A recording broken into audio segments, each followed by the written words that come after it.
어느 장터 아비인 듯한 사내가 엿을 손에 들고 맛나게 먹고 있는 아이 곁에 서 있다. 아버지가 금세 다녀올 테니 어디 가지 말고 여기에 꼭 서 있어야 해. 네. 아이는 이게 웬 떡인 양 엿을 맛있게 먹고 있었다. 그러나 돌아서는 마른 몸의 아비 얼굴은 어두운 것인지 아니면 검은 얼굴색인지를 하고 있었다. 한동안 장마로 인해 장이 서지 못하여 그런지 오랜만에 열린 장터는 활기찼다. 분주한 발걸음들을 뒤로하고 어느덧 노을이 물들고 있었다. 비녀와 장신구를 파는 아내 선녀는 남편 정남에게 이제 우리도 그만 들어가요. 그럽시다. 그런데 옆에서 훌쩍거리며 울고 있는 아이가 자꾸 신경이 쓰였다. 아내 선녀는 여보, 아까 그 아비인 듯 한 사람은 왜 안 오지요? 그러게 말입니다. 이제 깜깜해질 텐데. 이 부부는 아이가 자꾸 신경이 쓰이다 보니 짐을 싸지 못하고 매만지기만 하고 있었다. 여보, 우는 아이를 두고 발걸음이 떨어지지 않네요. 오늘은 데려가서 잠을 재우고 다음날 다시 여기에서 기다리면 어때요? 날도 어두운데 갑자기 무슨 일이 생긴가 보오. 그럽시다. 아내 선녀는 얘야. 아까 너랑 같이 있었던 사람은 혹시 아버지시니? 훌쩍이는 아이는 두려움에 가득한 눈망울로 고개를 끄덕일 뿐이었다. 아마도 아버지에게 급한 일이 생기신 듯하구나. 오늘은 너무 늦었으니 내일 아줌마랑 다시 여기에 오자꾸나. 우선 아줌마 집에 가서 잠을 자자. 고사리 같은 작은 손을 잡으니 차갑고 끈적거렸다. 아마도 하루 종일 손에 들고 있었던 엿 때문인 것 같았다. 부부는 훌쩍이는 아이를 달래서 집에 데리고 왔다. 부부의 집에 도착한 아이는 꼬질꼬질한 얼굴을 한 채 이리저리 눈동자를 굴려댔다. 따뜻한 부부의 마음 씀씀이에 안도가 되었는지 아이는 점차 마음을 열기 시작했다. 처음으로 어린아이를 씻기는 아내 선녀는 행복하였다. 씻기고 보니 어찌나 귀엽고 이쁘던지. 늦은 저녁 밥상을 보고 아이는 배가 많이도 고팠는지 얼굴이 환해졌다.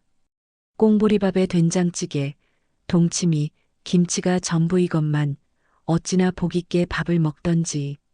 밥을 배불리 먹은 아이는 코를 골기 시작했다. 3살 아이가 코를 골다니 많이 놀라고 고단한 하루인 게죠. 다음 날 아이는 어제보다 안정을 찾은 듯 집안 구석구석을 돌아다녔다. 마치 자기 집인 양. 아침밥을 먹이고 장터 그곳에서 아내 선녀는 아이와 하루 종일 그 아비를 기다렸다. 아비는 오지 않았다. 여러 날을 수소문도 해보았지만 도무지 아비를 찾을 방도가 없었다. 아내 선녀는 여보, 아비를 찾으러 다닌 지 몇 달이에요. 우리도 장사를 해야 하는데 어쩌지요? 여보, 혹시 하늘에서 우리에게 연수를 보내준 것일 수도 있잖아요. 무슨 말은 하는 거요? 당치도 않소. 그 아비는 얼마나 딸을 찾아 헤매고 있겠소. 저는 그 아비를 찾지 못하고 있으니 그저.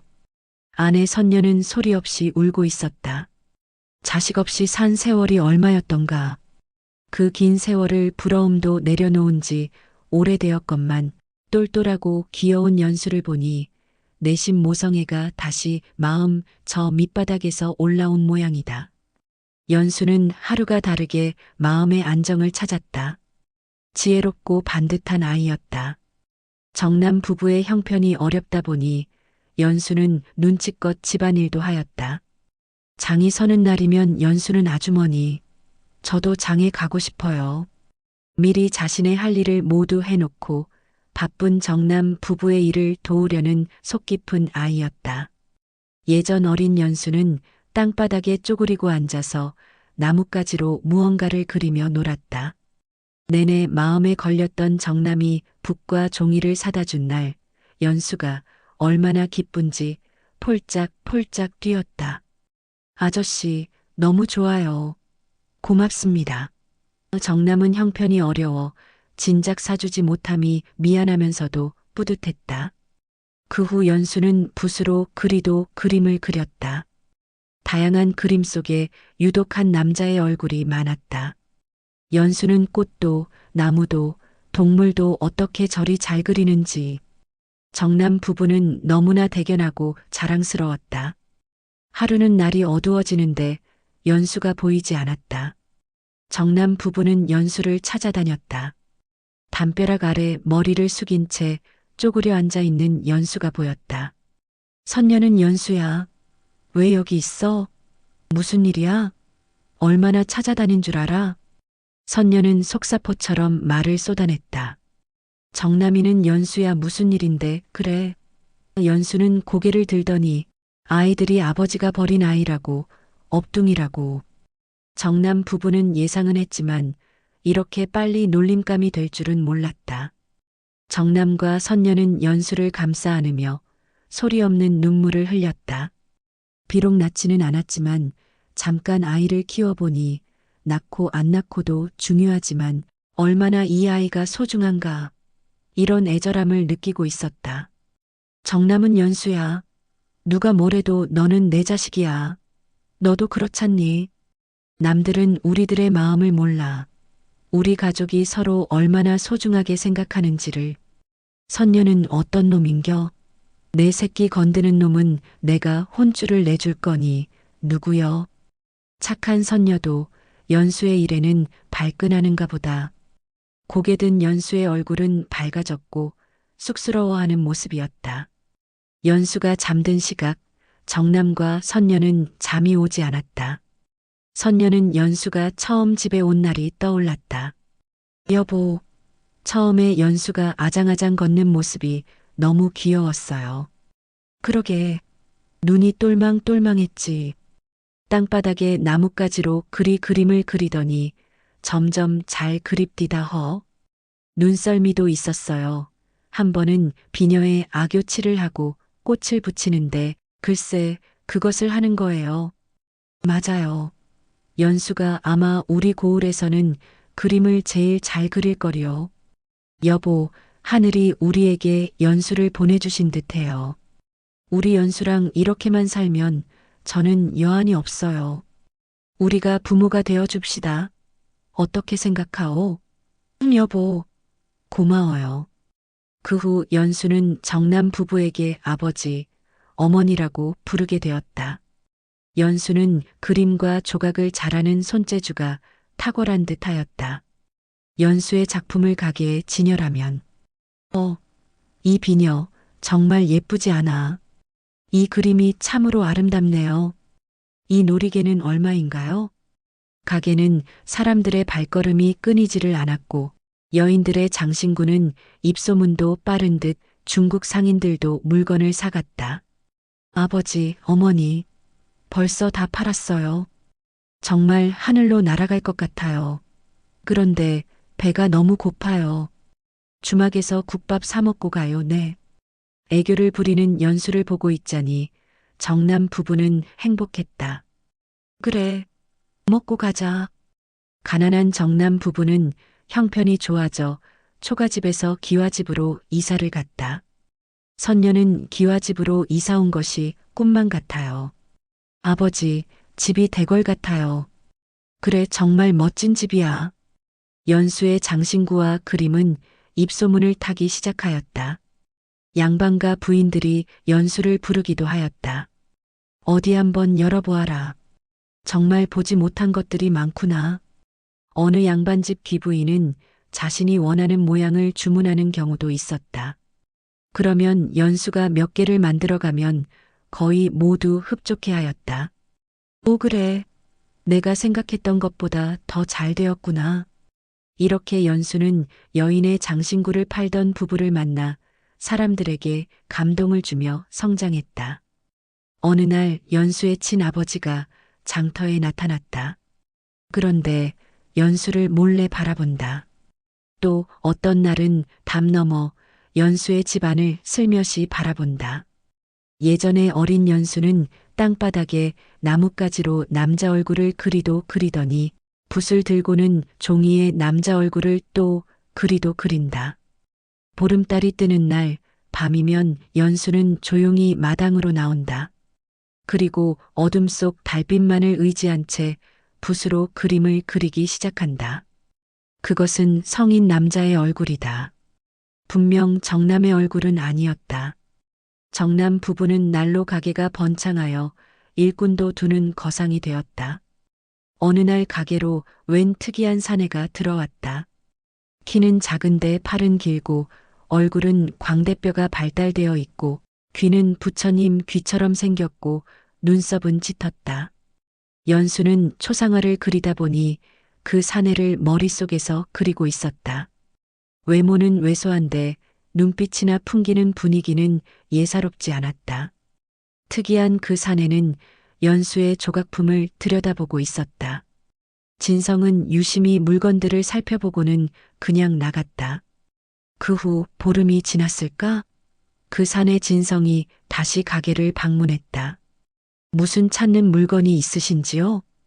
혹시 중국 사람들이 좋아하는 물건이 있소? 아, 네, 있습니다. 이런 색과 이런 풍의 화려한 물건을 좋아하는 듯합니다. 혹시 어떤 상황에 쓰실 건지 여쭈어도 될까요? 좀 더 고상하고 품격이 있으면서도 단아함이 있었으면 좋겠소. 또한 어디에서도 구할 수 없는 우리 민족의 혼이 서려 있는 듯한 작품이어야 하오. 중국에 가져갈 것인데 중국의 높은 분께서 보시고 우리 민족의 우월함을 느꼈으면 싶소. 여기는 주문을 받고 그에 합당한 작품을 만든다고 하여 왔소. 네, 가능합니다. 그리고 그림도 그린다고 들었소. 아, 네, 이것이 제 그림입니다.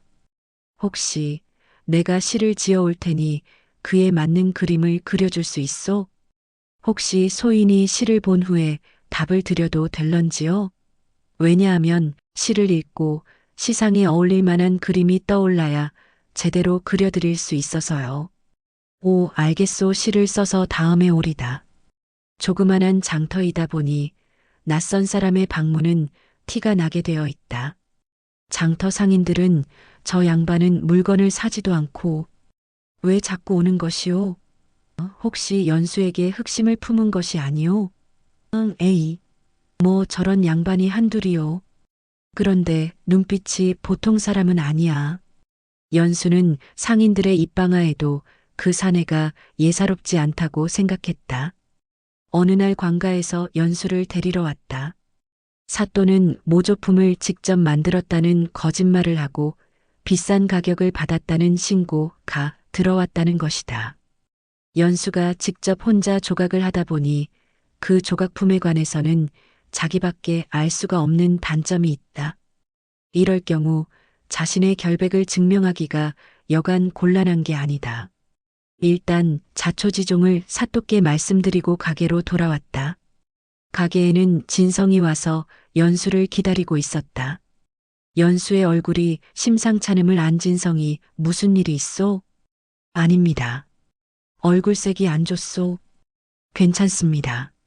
말해보시오. 백지장도 맞들면 낫다고 하지 않소? 연수는 관가에 간 자초지종을 말씀드렸다. 진성은 보관 중인 나머지 한 개를 가져오시오. 여기 있습니다. 연수는 비싼 조각품을 만들 때면 똑같이 한 개를 더 만들어서 보관하였다. 왜냐하면 귀부인들께서 잃어버리거나 깨졌을 때 똑같은 것을 다시 사고 싶어 하셨기 때문이다. 진성은 조각품에 있는 낙관 등 이것저것을 물어보았다. 진성은 내일 나랑 관가에 같이 갑시다. 다음 날 사또 앞에서 진성은 연수가 들고 있는 비녀를 보이면서 이 상인은 지금껏 비싼 조각품을 한 개 주문받더라도 두 개를 만든다고 합니다. 왜냐하면 물건을 사간 사람이 잃어버리거나 깨졌을 때 똑같은 것을 다시 사기 원하기 때문입니다. 허나 직접 사람이 하는 일이다 보니 두 개를 똑같이 만들려 해도 똑같이 만들어지지 않음을 알고 있는 이 상인은 낙관에 약간의 차이를 두었답니다. 한 개는 한 일자를 썼고 두 개는 한 일자 옆에 점 한 개를 찍었습니다. 마치 눈으로 볼 때는 한 일자로 보이지만 돋보기로 자세히 보면 한 일자 바로 옆에 점 한 개가 붙어 있습니다. 이 상인은 가게에 있는 모든 비싼 조각품은 이와 같으니 사또께서 조사하시면 금세 아실 겁니다. 또한 장부에도 그날의 판 내역이 있습니다. 사또는 조사관을 보내 가게의 모든 정황을 조사한 후 연수의 무죄를 알리고 상대방의 죄를 물었다. 상대방은 비싸게 산 조각품이 깨지자 아깝다고 생각되어서 장꾀를 부린 것이다. 다시 새 조각품을 공짜로 받으려고 연수에게 누명을 씌우려는 것이었다. 그런데 손님으로 오신 진성 덕분에 해결이 되다 보니 연수는 진성이 너무나 감사하고 또한 박식함에 새삼 감동하였다. 이번 일을 계기로 진성은 가게에 자주 들렀다. 진성은 연수와 예술과 학문에 대하여 이야기를 나눌 때는 호탕하게 웃기도 하였다. 연수는 따뜻한 인품을 지닌 분이라고 생각했다. 나으리 부모님께서 이 은혜를 어찌 갚냐고 하시면서 집으로 초대하셨습니다. 혹여 시간을 내주실 수 있는지요? 아니요, 내가 뭐 한 것이 있소. 꼼꼼하게 잘 관리를 하셨기 때문이요. 부디 사양하지 마시옵소서. 그러시다면 가겠소. 선녀와 연수는 아침부터 손님 맞을 음식 장만으로 바쁘다. 진성이 오기 때문이다. 연수는 가장 예쁘게 단장하고 설레는 마음으로 들떠 있었다. 연수야, 나으리께서 입에 맞으셔야 될 텐데. 맞으실 거예요. 의외로 호탕하셔요. 진성이 등장한다. 나으리, 어서 오십시오. 정남은 버선발로 내려왔다. 아, 일이 안 하셔도 돼요. 일이 누추한 곳에 오셔서 너무나 감사드립니다. 드시지요. 네. 방 안에서 웃음소리가 끊이질 않았다.